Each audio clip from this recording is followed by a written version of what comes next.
Hamas and Israel may soon reach a truce agreement, according to the chief of the Palestinian militant group. This has been echoed by U.S. President Joe Biden earlier, saying a deal to secure the release of hostages is closer. Jeong Eun-joo with the details. The chief of Hamas told Reuters in a statement on Tuesday that the militant organization was close to reaching a truce agreement with Israel, and the group has delivered a response to Qatari negotiators. According to Reuters, Qatari mediators have been leading negotiations that could potentially lead to the release of 50 hostages in exchange for a 3-day ceasefire and further aid for Gaza. A Hamas official also recently told Jazeera TV that negotiations were centered on how long the truce would last, arrangements for delivery of aid into Gaza, and the exchange of Israeli hostages held by Hamas for Palestinian prisoners in Israel. Both sides would free women and children, with details being announced by Qatar.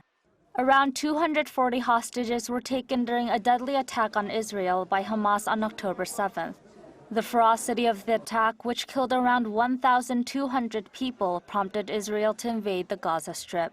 Since then, Gaza's Hamas-run government said at least 13,300 Palestinians have been killed, including at least 5,600 children and 3,550 women by an Israeli bombardment. Talk of such imminent hostage deal has been circulating for days. U.S. President Joe Biden and other U.S. officials said on Monday while speaking to reporters that a deal to secure the release of hostages being held by Hamas is close. Meanwhile, Israeli operations against Hamas in Gaza have put the spotlight on medical facilities within the enclave, with hospitals suffering power cuts and a lack of medical supplies.